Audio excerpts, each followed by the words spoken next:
There's a moment every man faces, a moment when the illusions shatter. Maybe it's the silence after a text that never comes. Maybe it's the woman who once looked at you like you were her world, now looking at another man the same way. Maybe it's the quiet realization that no matter how much you gave, she never truly valued you, not in the way you thought she did. And in that moment, you feel a truth that's older than civilization itself. You were never the center of her life. You were a chapter, a page, in a story that keeps moving without you. Men don't like to hear this. The modern world tells you that if you're kind, supportive, and loving, you'll be valued, that loyalty is rewarded, that being a good man is enough. But philosophy has warned us for centuries, from the ancient Stoics to Schopenhauer, that human nature doesn't bend for our comfort. Nietzsche said it plainly. The surest way to corrupt a youth is to teach him to hold in higher esteem those who think alike than those who think differently. And in modern relationships, this corruption has taken a new form. You've been taught to believe that women will value you for your being, when in truth, they value you for your utility. Here's the brutal reality. Your value to most women is conditional. It's not necessarily evil, and it's not always conscious. It's simply how the mating market works. Jung once wrote about the persona, the mask we wear to navigate the world. In dating, both men and women wear masks. Yours might be confidence, ambition, or charm. Hers might be sweetness, vulnerability, or mystery. But behind those masks lies the transaction. She's evaluating your ability to provide value, status, protection, emotional stimulation. You're evaluating her youth, beauty, and loyalty. When you forget that this is a transaction, you set yourself up for betrayal, not because she's inherently malicious, but because you misread the contract. Schopenhauer put it without mercy. Women are directly fitted for acting as the nurses and teachers of our early childhood, for the very reason that they themselves are childish, frivolous, and short-sighted. Brutal, yes. Outdated in tone, perhaps. But in essence, he points to a truth. Women are primarily tuned to their own immediate needs and the needs of their offspring, not to the abstract ideals of male honor and sacrifice. Historically, male value was tied to survival. If you could protect and provide, you were indispensable. A woman's life, and the lives of her children, depended on your ability to hunt, to fight, to build. Today, she doesn't need you for survival. The state, the market, and technology have replaced much of the traditional male role. Her rent can be paid without you. Her security can be outsourced. Even her loneliness can be temporarily numbed by social media, endless attention online, or dating apps that keep her options wide open.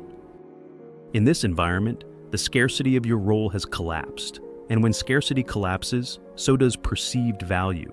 It's simple economics. If what you offer is abundant, it's cheap.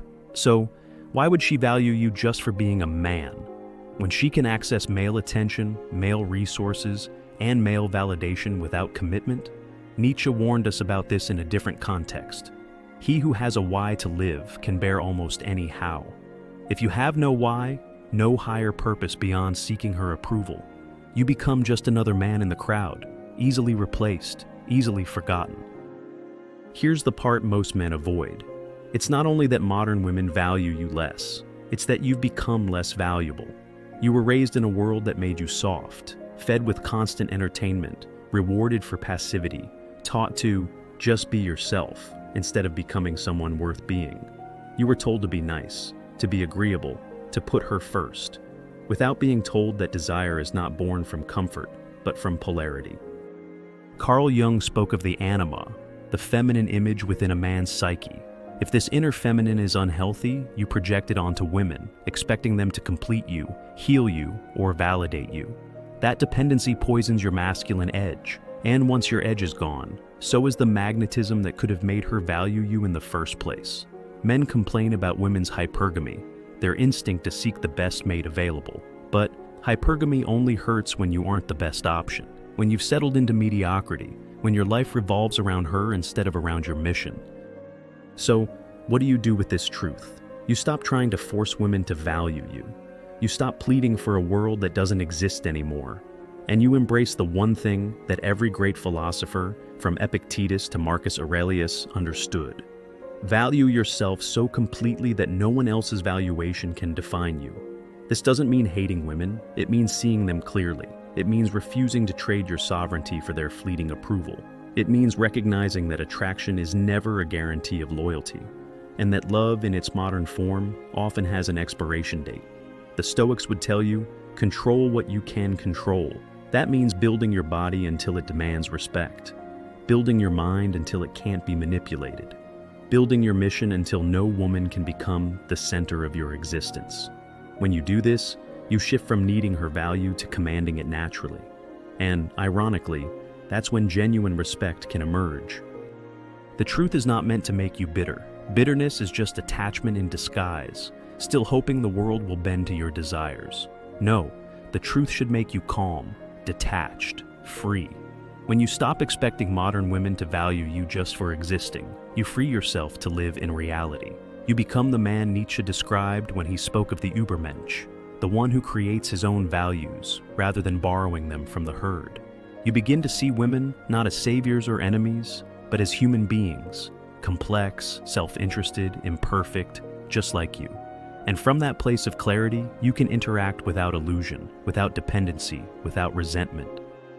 So ask yourself, right now, if she walked away tomorrow, would you still be a man you respect? Would you still be the man who looks in the mirror and nods quietly? Not because of what he owns, not because of who he sleeps with, but because of who he has become. If every woman you knew lost interest in you today, if the calls stopped, the messages dried up, and the attention disappeared, would your life still have meaning? Or would you crumble, desperate to fill the silence with another pair of eyes that make you feel relevant? If the answer is no, then your work has nothing to do with women, and everything to do with you. Because a man who is empty inside will always be ruled by those who can temporarily fill that emptiness. And when the source of your worth lives outside of you, you become a slave, not just to women, but to anyone who can feed you approval. This is the work. This is the path. It's not glamorous. It's not quick. It's the slow, deliberate building of a life so solid that it cannot be shaken by rejection, abandonment, or loss. It's the training of your mind so that your moods are not at the mercy of another person's attention. It's the discipline of your body so that your very presence commands respect, even in silence. The brutal truth is that modern women may never value you in the way you dream they will. Not because they are villains, but because human desire is fickle, because attraction shifts, because life changes people. But the liberating truth is that you don't need them to. Your worth is not a negotiation. It is not an inheritance. It is something you forge in the furnace of discipline, loneliness, and purpose. You are the architect of your worth. You are the builder, the designer, the unrelenting worker. You are the one who decides whether you will live as a commodity, cheap, replaceable, desperate to be bought, or as a man who cannot be ignored because his value radiates from something far deeper than anyone else's recognition. The women will come and go. The seasons will change. People will forget your name. But if you've done the work, if you've built yourself into a man who can stand in the storm with steady eyes, none of it will move you, because you will know you were never defined by who stayed, but by who you became when you were alone. And if this spoke to something deep in you, subscribe, because the world won't give you these truths, but I will.